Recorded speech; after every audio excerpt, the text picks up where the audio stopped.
So, good morning, students of room 502. I hope to see you soon. I miss you all very much. Thank you for tuning in and keeping your learning going during this time. And be sure to log in 25 minutes to IXL and 25 minutes of Imagine. We're reading Here Boy, an excerpt from Because of Winn-Dixie. And if you don't have a text for closed reading on hand, you can just follow along as we go. So, let's get started. We read our introduction yesterday, but we could review that again. And an excerpt, our part from Because of Winn-Dixie by Kate DiCamillo. Because of Winn-Dixie, Opal Baloney. Opal, how do you say her name? Baloney? Yeah, boy, my eyes are bad. Has just relocated with her father, who's a preacher in a small town in Florida.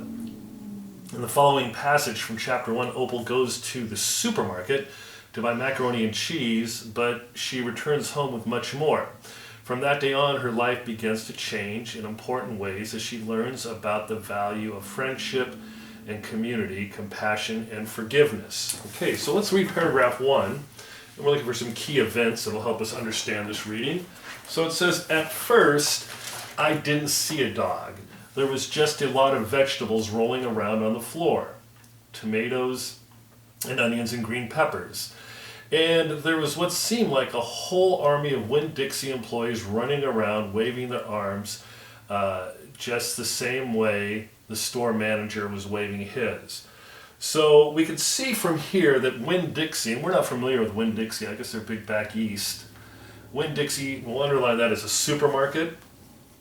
So it's obviously that's what's going on. And also we're going to circle the word I because it's coming from a first person point of view.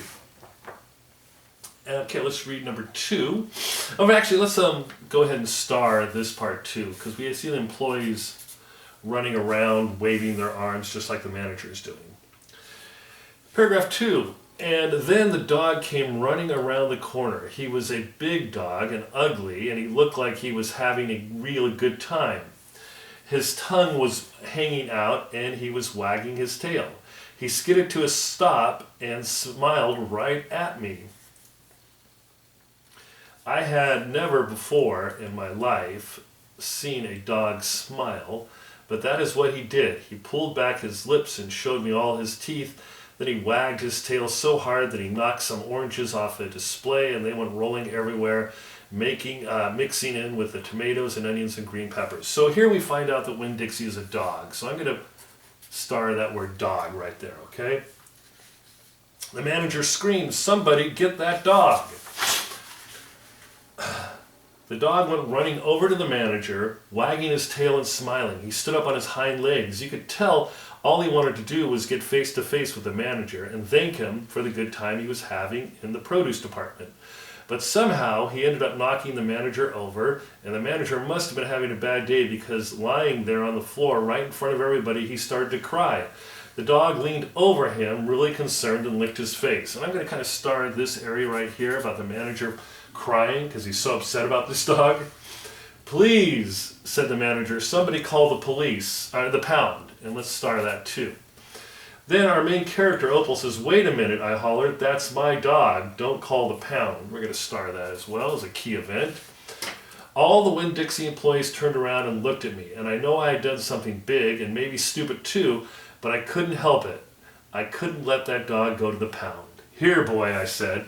So let's just take a look at what we started, or think about what we started. So we can write a quick little summary of Here, boy.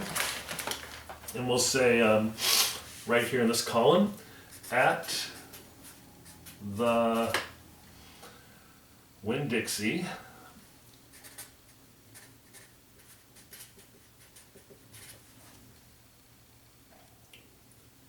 Opal, how do we spell her name? O-P-A-L. Opal sees a dog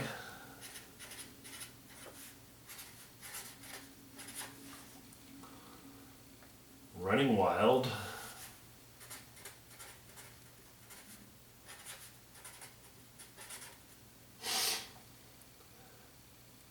knocking things over.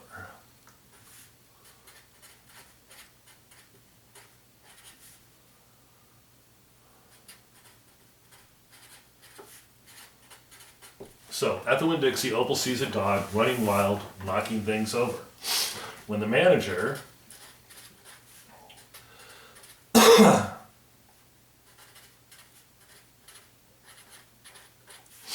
asks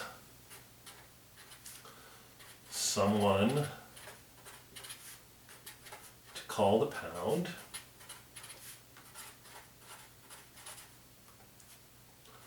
Opal decides to save the dog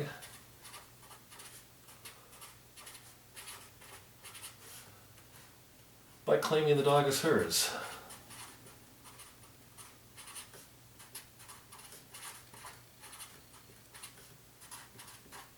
So here we see, at the Winn-Dixie, Opal sees a dog running wild, knocking things over. When the manager asks someone to call the pound, Opal decides to save the dog by claiming the dog as hers. So write down that summary. Can't get out of practice of doing that.